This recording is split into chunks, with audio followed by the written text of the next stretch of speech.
வாங்க இன்னைக்கு முருங்கைக்கீரை சூப் எப்படி செய்யறதுன்னு பார்க்கலாம். நான் முருங்கைக்கீரையும் முருங்கைப்பூவும் எடுத்து வச்சுருக்கேன். முருங்கை தலைக்கு பின்னாடி பூச்சி கூடுங்கள்லாம் நிறையா இருக்கும். நீங்கள் அதை பார்த்து நல்லா நீட்டாக க்ளீன் பண்ணி எடுத்துக்கோங்க. அடுத்தது சின்ன வெங்காயம் எடுத்துக்காங்க. நான் தேவையான அளவுக்கு எடுத்திருக்கேன். ஒரு தக்காளி பழம். இப்போ வாங்க நம்ம மிக்ஸி ஜாரில் போட்டு அரைச்சி எடுத்துக்கலாம் பச்சையாகவே.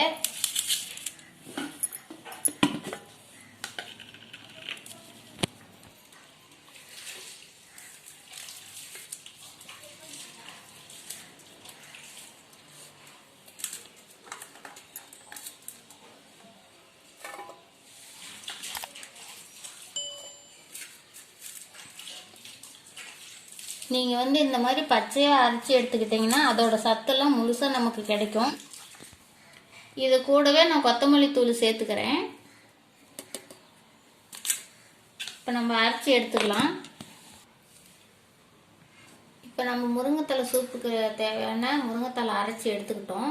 நீங்கள் தண்ணி சேர்த்து அரைச்சி எடுத்துக்கோங்க. நான் தண்ணி சேர்த்து தான் அரைச்சி வச்சுருக்கேன். அடுப்பை ஆன் பண்ணிக்கலாம். நாம் ஒரு பாத்திரம் வச்சுக்குவோம். பாத்திரம் நல்லா சூடு ஏறட்டும். நம்ம தேவையான அளவு எண்ணெய் சேர்த்துக்கலாம்.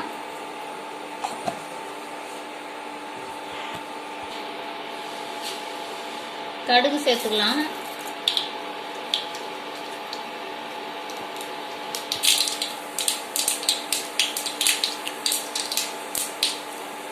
நம்ம கருவேப்பிலை சேர்த்துக்கலாம்.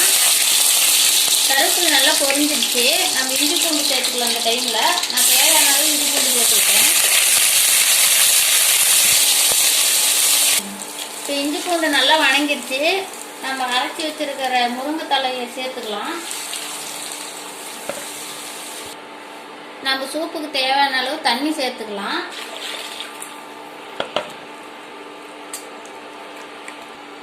நான் ஒரு சொம்பு தண்ணி அளவு சேர்த்துருக்கேன். நீங்கள் தேவையான அளவு சேர்த்துக்காங்க. நல்லா 15 நிமிஷத்துக்கு நல்லா வேகட்டும். அதுக்கப்புறம் மசாலா பொருட்கள்லாம் சேர்த்துக்கலாம். இப்போ நல்லா கொதிச்சு வந்துடுச்சு. இந்த டைமில் நம்ம உப்பு சேர்த்துக்கலாம் தேவையான அளவு.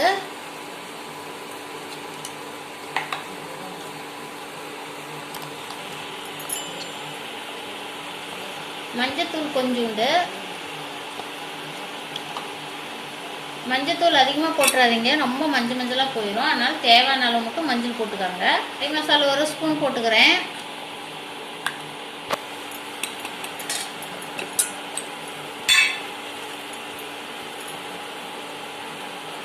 நான் மிளகுத்தூள் கொஞ்சோண்டு போட்டுக்கிறேன். 1/4 ஸ்பூன் காட்டும்.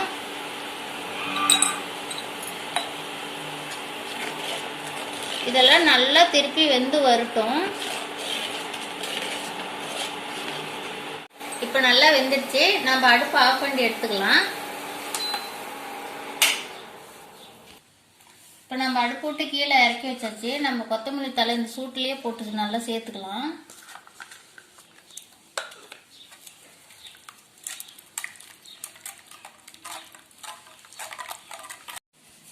இப்போ நம்ம முருங்கைத்தலை சூடாக ரெடி ஆயிடுச்சு. இங்கே பாருங்கள், நல்லா திக்காக எந்த அளவுக்கு இருக்குது. நீங்கள் வேணுன்னா வடிகட்டி கூட குடிச்சிக்கலாம். குடிக்கல நீங்கள் பெப்பர் தூள் கொஞ்சம் போட்டுக்காங்க, நல்லாயிருக்கும்.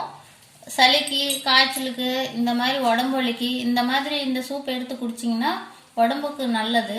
வாரத்தில் 2 நாளைக்கு இந்த மாதிரி செஞ்சு குடிங்க. இந்த வீடியோ உங்களுக்கு பிடிச்சிருந்தா லைக் பண்ணுங்கள், கமெண்ட் பண்ணுங்கள், ஷேர் பண்ணுங்கள். மறக்காமல் எங்கள் சேனலுக்கு சப்ஸ்கிரைப் பண்ணுங்கள்.